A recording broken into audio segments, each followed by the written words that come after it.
नमस्कार, मैं हूं प्रवीण। इंडिया टाइम 24 न्यूज में आपका स्वागत है। राजधानी दिल्ली के दुर्गा पार्क रामलीला मैदान में बीते 31 वर्षों से श्री राम की लीला का मंचन हो रहा है। इसी कड़ी में आज भूमि पूजन का आयोजन किया गया। आयोजकों ने कहा कि इस बार रामलीला का मंचन बेहद भव्य और शानदार होने जा रहा है। देखिए ये रिपोर्ट।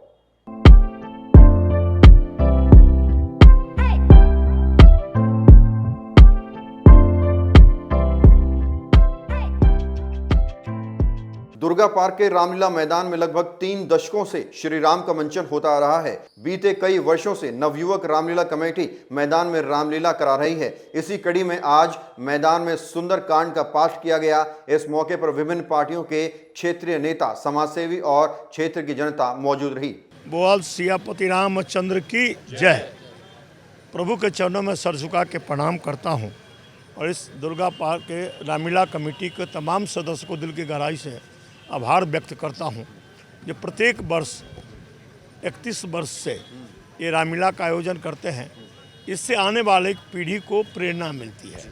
भारतीय संस्कृति और सभ्यता का प्रेरणा के साथ साथ धार्मिक प्रेरणा मिलती है और मर्यादा पुरुषोत्तम राम जी के चरित्र, सीता जी का त्याग, तपस्या और भरत जी का त्याग अपने आप में भ्रातृत्व प्रेम दर्शाता है, लक्ष्मण जी का। तो ये सब रामलीला के माध्यम से तत्व हमारे बच्चों की जानकारी मिलती है, जिससे त्याग और तपस्या और मर्यादा रक्षण करने की बात और सीता जी की चरित्र की बात जब आती है तो अपने आप में एक उदाहरण हो जाता है। इसलिए तमाम लोगों के चरणों में सर झुका के प्रणाम करता हूँ। इस रामलीला कमेटी को चरणों में सर झुका के प्रणाम करता हूँ, जो इस रामलीला के द्वारा आने वाला पीढ़ी को प्रेरणा के रूप में जो मिलता है अपनी भारतीय संस्कृति के लिए, इसलिए दिल की गहराई से आभार व्यक्त करता हूँ। क्या कहेंगे, इतने वर्षों से रामलीला हो रही है और कई वर्षों से आप चेयरमैन भी रहे हैं नवयुवक रामलीला कमेटी के, तो क्या कहना चाहें, कैसी तैयारियां इस बार? सर, पिछले 30 से 35 साल से रामलीला हो रही है। इसकी शुरुआत हमारे बाबूलाल रोहिला जी थे, उन्होंने की थी और उनको आज भी याद किया जाता है। वो बेचारे एक्समास चले गए थे तो रामलीला बंद हो गई थी यहाँ पे। उसके बाद में फिर हम लोगों ने इसकी शुरुआत की मात्र 11,000 रुपये से, और ये परंपरा चली आ रही है और अब की बार भी बहुत भव्य होगा। देखिए, इस बार हमारी तैयारी बहुत ज़ोर शोर से चल रही है। करीब सारी तैयारियां हो चुकी हैं। आज भूमि पूजन है और आज से हमने झंडारोपण के बाद रामलीला को भव्य रूप देने की तैयारी में हम सब लोग जुट जाएंगे और दर्शकों को महसूस होगा कि दुर्गा पार्क की सबसे भव्य और नंबर 1 रामलीला ये होने वाली है। कौन कौन से किस सहयोग से ये हो रही है, क्योंकि बड़े बड़े नाम, बड़े बड़े चेहरे जुड़े हुए हैं? देखिए, हमारी रामलीला में सभी का सहयोग है। ये एक धार्मिक मंच है जिसको हमने किसी भी खास व्यक्ति से साथ नहीं जोड़ा है। इसमें सबका स्वागत है। ये राम का मंदिर है, इसमें जो भी आएगा उनका भव्य स्वागत किया जाएगा और इसमें सहयोग एक हमारे क्षेत्रवासियों का भी है और बड़े बड़े लोगों का भी है, नेताओं का भी है। इसमें सबके सहयोग से कार्य कर रहे हैं। बता दें, 31 वर्ष पहले यहाँ रामलीला की शुरुआत स्वर्गीय बाबूलाल के द्वारा की गई थी। उनकी मृत्यु के बाद कमेटी के प्रधान सोनू ने बालपन से ही रामलीला का मंचन जारी रखा। आज इस रामलीला ने एक विशाल रूप ले लिया है और राम मंदिर की तर्ज पर बना श्री राम का मंच पुरुषोत्तम भगवान राम की लीला प्रस्तुत करता है। इस रामलीला से समाज के तमाम प्रतिष्ठित लोग जुड़े हुए हैं, जो तन, मन और धन से लीला में लंबे समय से सहयोग कर रहे हैं। देखिए, मैं सबसे पहले श्री नवयुवक रामलीला कमेटी को बहुत बधाई देता हूँ कि 31 साल से यहाँ कर रहे हैं। मुझे भी लग रहा है कि 2006 से तो मैं भी लगातार आ रहा हूँ। तो मेरे लिए बड़ा सौभाग्य है कि मैं यहाँ शुरू में भी आया, जब कुछ नहीं था तब भी आया, और आज विधायक बन के भी आ रहा हूँ। और मैंने देखा है जिस मेहनत, जिस तत्परता के साथ इन्होंने रामलीला शुरू की थी और आज इतना भव्य हो रहा है, तो उसके लिए पूरी टीम को बहुत बधाई देता हूँ। और ये प्रभु श्री राम जी का आशीर्वाद है कि आज द्वारका विधानसभा में जगह जगह रामलीला का मंचन हो रहा है। चाहे हमारे यहाँ हो रहा है, दशरथपुरी हो रहा है, सागरपुर हो रहा है। और प्रभु की लीला जितनी हो उतना अच्छा है। नए नए नौजवान को, नए लोगों को, बच्चों को हमारी जो विशाल संस्कृति है, हमारी धरोहर है, उसके बारे में पता चलना चाहिए। और मैं नवयुवक को ये बधाई देता हूँ कि संस्कृति और धरोहर जो उन्होंने कायम रखी है और लोगों को जोड़ते हैं और जिस तरीके से लोगों को हमारे विशाल इतिहास के बारे में बताते हैं, वो काबिल तारीफ़ है। क्योंकि अब लोगों के पास समय नहीं है और लोग अब अपने काम में, अपने परिवार में इतने मस्त है कि सामाजिक कामों के लिए अब समय नहीं निकाल पा रहे हैं। ऐसे समय में नवयुवक रामलीला कमेटी इस तरह के भव्य आयोजन कर रही है। और देखिए, दिखता आसान है, आप समिति की मेहनत देखिए कि जगह जगह जाना, लोगों को जोड़ना, धन एकत्रित करना, जगह की परमिशन लेना, फिर कलाकारों को एक जो संयमित रह के उनसे बात करना, फिर लोगों को जोड़ना, तो ये एक बहुत बड़ा काम है। और जिस मधुरता के साथ, जिस शैली और जो मैनेजमेंट इनका है वो काबिल तारीफ़ है। मैं उसके लिए इनको बहुत बहुत बधाई देता हूं। और इतना सुंदर मुझे लगता है कि इतनी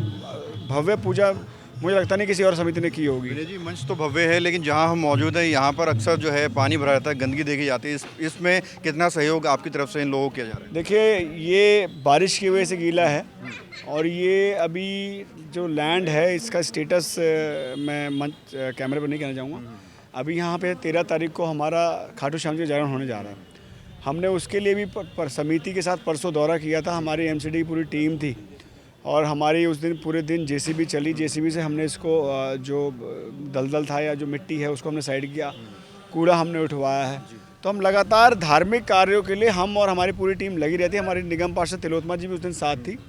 तो इनको जो सहयोग होगा वो हम करेंगे। समिति हमें बताए, हम उनके साथ समिति के साथ एज ए एमएलए या काउंसलर नहीं, हम समिति के सदस्य बनकर उनके साथ काम करना चाहते हैं, ये हम उनसे कहना चाहते हैं। और रामलीला हर बार अच्छा ही होता चला जाता है। क्यों होता है कि अब आपका समाज का नवयुवक जो है वो जागरूक हो चुका है।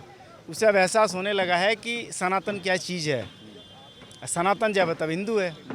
जब वो हिंदू पे आता तो उसको समझ में आता है कि कर्मकांड हो या धार्मिक कोई भी आयोजन हो, उस आयोजन के लिए हमको क्या करना पड़ेगा, समाज में जुड़ना पड़ेगा। और रामलीला हो, दुर्गा पूजा हो, दिवाली हो, छठ हो, कोई भी प्रोग्राम हो, हनुमान जयंती हो, सब में उसकी भागीदारी चाहिए।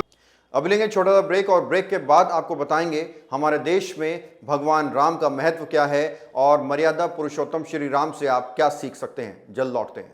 भगत चंद्रा हॉस्पिटल विश्व की सभी आधुनिक और बुनियादी सुविधाओं से परिपूर्ण एक world class multi speciality hospital, Mahavir enclave Palam डावडी रोड पर स्थित साउथ वेस्ट दिल्ली का एकमात्र मल्टी स्पेशलिटी हॉस्पिटल, जहां 24 घंटे आपकी सेवा में उपलब्ध हैं वेल क्वालिफाइड डॉक्टर्स और हेल्पिंग स्टाफ। डॉक्टर CM भगत द्वारा स्थापित भगत चंद्रा हॉस्पिटल आपकी सेहत का ख्याल रखना ही इसकी प्राथमिकता है, वो भी अफोर्डेबल रेट्स में। ब्रेक के बाद आपका स्वागत है। आज हमें भगवान राम से काफी कुछ सीखना चाहिए।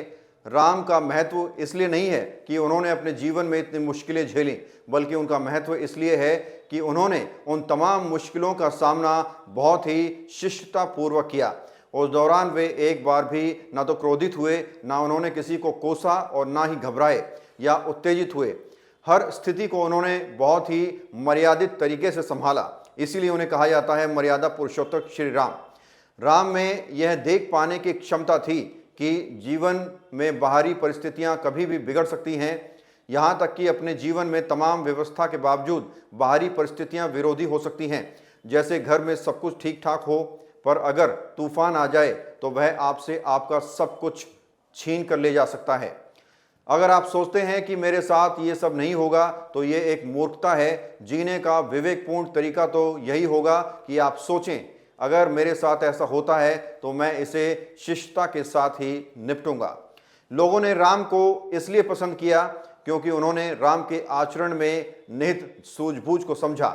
आध्यात्मिक मार्ग पर चलने वाले अनेक लोगों में अक्सर जीवन में किसी त्रासदी की कामना करने का रिवाज देखा गया है। वे चाहते हैं कि उनके जीवन में कोई ऐसी दुर्घटना हो ताकि मृत्यु आने से पहले वे अपनी सहने की क्षमता को तौल सकें। तो उम्मीद करते हैं कि इस रिपोर्ट से आपको काफ़ी कुछ समझ आया होगा और भगवान राम से आप काफ़ी कुछ सीख सकते हैं। खबरें फिलहाल इतना ही।